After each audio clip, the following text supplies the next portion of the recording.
Welcome,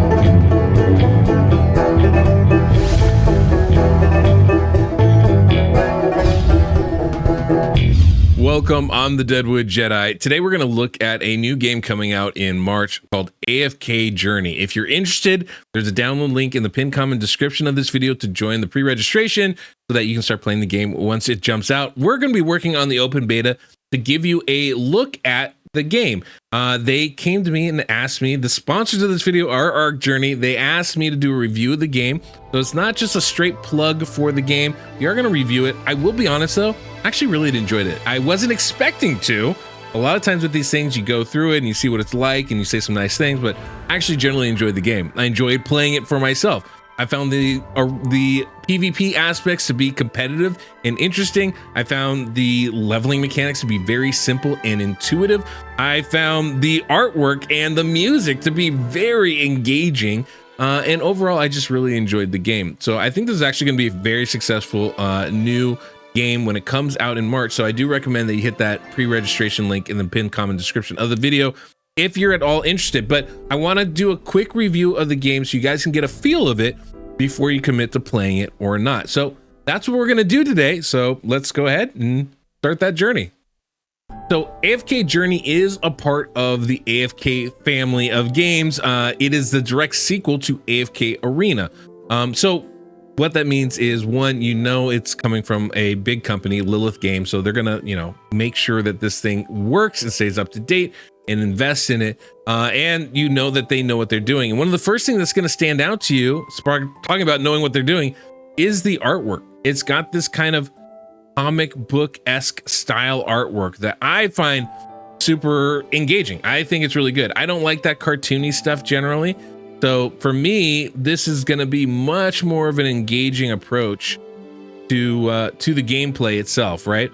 I just find this a much more enjoyable experience to watch and be a part of. And the music in this game is absolutely outstanding. I don't know why it's so good, but I thoroughly enjoy it every time I hear it. So all that stuff, all the aesthetic stuff with the game, I think is really good. And I mean, if you look at the champions themselves, you can see like their artwork is also really on point, right? It doesn't really matter who we're talking about here. You can see they all have pretty distinctive art styles, and I think it's quite well put together myself. Now, the way the champions work, you've got a bunch of different champion styles, right? So you've got, first off, you've got different, let's go here. You can see we've got 6 different classes, right? Whether it's support, rogue, marksman, mage, warrior, or tank, we've got 6 different classes. On top of that, each one of these champions comes from one of 6 different factions. 2 of them are kind of like the wildcard factions, right? So we've got the Celestial here. This is one of those wildcard factions, right? I was able to pick up one of these, but those champions are a little bit harder to get. But you also have champions from the Lightbringer faction. You can see right up there. You can see the little symbol right here as a light bearer. So you have people from those factions. You've also got the Woodland. This is a Woodland Belle, right? This is a part of the Wilder faction here. That's another one. It's kind of a woodland elf type of feel to it. You've got the old dark style Graveborn faction, which is a fun little grouping of champions. They have some interesting mechanics to them. And then very last, you have the Mauler faction, right? Which is kind of I like the little dances she does. It's kind of like I guess almost a barbarian faction, right? In a sense. So those are the 4 different factions that are available here.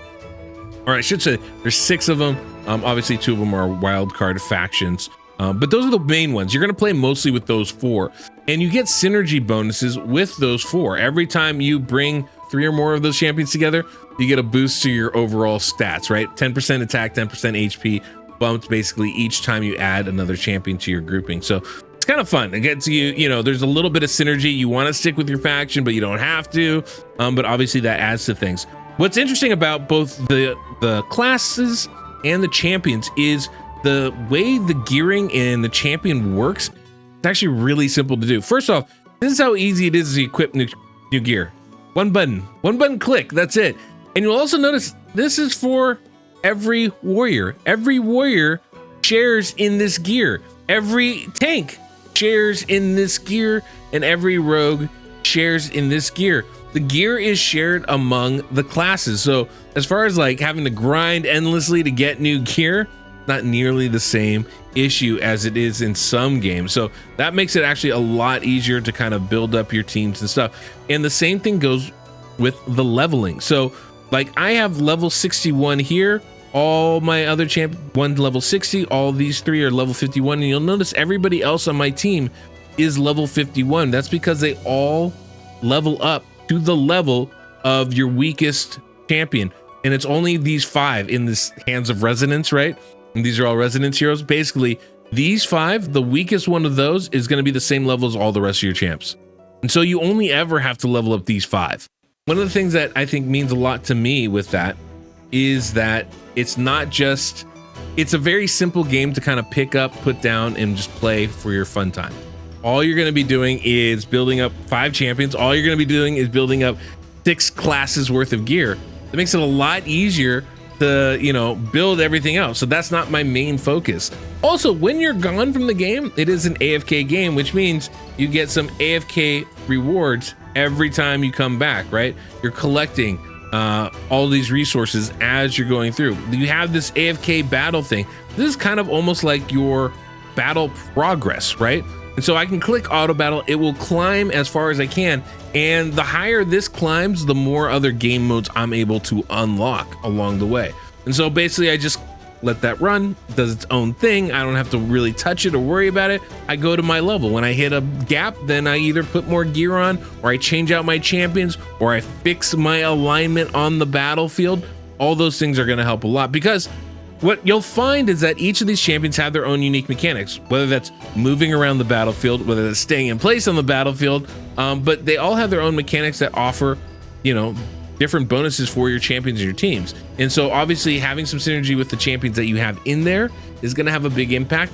Where you put them on the battle mat to start is going to have a big impact as well, as is, you know, how high level they are, how high level their gear is, which are the things you'll end up fixing over time if you're having some issues in the meantime, right?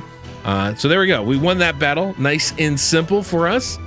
And then you have battle modes here. This is where you have a variety of different battle modes in the game. You have the Dream Realm, and this is where you would fight a big boss, basically, right? So every day there's a new boss here. You get to fight him, and the more you contribute to fight him, the more better rewards you get. You have the arena, basically a one-on-one fight. Now, my favorite part of this game is probably Honor Duel. I've played this way more than any of the other aspects of the game, and part of the reason why is the way that it works. You choose a combination up at the start, and they're all based around something, right? So this aspect is going to have an inspiring horn right at the beginning, give you some bonuses. Basically what you do is you start off with 3 champions and some coins to spend. You get your ability, and then you're trying to fill out your team. It's basically a live arena thing where I'm going to place my champions, the enemy's going to place their champions, and then we'll fight and we'll see how it goes. But those aren't the only 3 things that we can do in this game. Obviously we have the AFK stage where you, like we showed, you advance stage to stage. We also have the Arcane Labyrinth, which is another kind of, it's similar to the AFK stage, similar to the Honor Duel. You're advancing more in a PvE focus, and every time you advance you get rewards you can spend to upgrade your heroes or your champions. You have battle drills, which I haven't unlocked, and Legend Trial, which I haven't unlocked as well. But if they're anything like the other stages, I'm in love. We also, of course, have our noble or mystical house. This is where you're going to get either specialty gear. You can get specialty gear like you would get from the guild store. You can get boosts for your champions to upgrade them even further here. And you know, all your arena tokens are going to be spent here. You're going to be able to get more of these recruitment notes, and the recruitment notes are going to be how you get more champions. So we can recruit a 10 spot right here, and hopefully we get something really good. But this is how we do it. We invite heroes to join our party and our group, and look at all those epics. Excellent work, excellent work. Sometimes, obviously, if you have a duplicate champion, they turn into acorns that you use to upgrade your champions. But this is kind of the idea here of the champions that we get. So while those are the specific game modes, obviously one of the big parts of this game is going to be this open world that you're traversing. This is where the storyline happens. I guess you could call it like a campaign mode aspect. As far as like, where am I supposed to go? What am I supposed to do? Generally, you're going to see it on the map. You can see that gold dust kind of leading us where we want to go, but you can also go here to the overall map. And you see all these purple things? Each one of those is a waystone that you can teleport to. Traversing this map, extremely easy. This was not something I was expecting when I first started playing, but actually moving around from place to place is really easy to do. And if I want to just boom, travel, there we go. So I think that's a pretty comprehensive overview of how the game plays, right? You've got this open world system that you can travel in. You've got a bunch of different stages that you can advance in and compete in. Leveling your champions, leveling your gear is super simple and it's not all that extensive, which I actually really like. And of course, the art, the music, all of that is a really enjoyable feature for this game as well. So AFK Journey, I give it a thumbs up. I like this game. I think it's actually very fun and I do recommend you all check it out. Again, there's a pre-registration you can sign up for right now by hitting the link in the pinned comment and description of the video. That's what I would recommend you do. But of course, that choice is up to you and that's totally fine however you want to do it.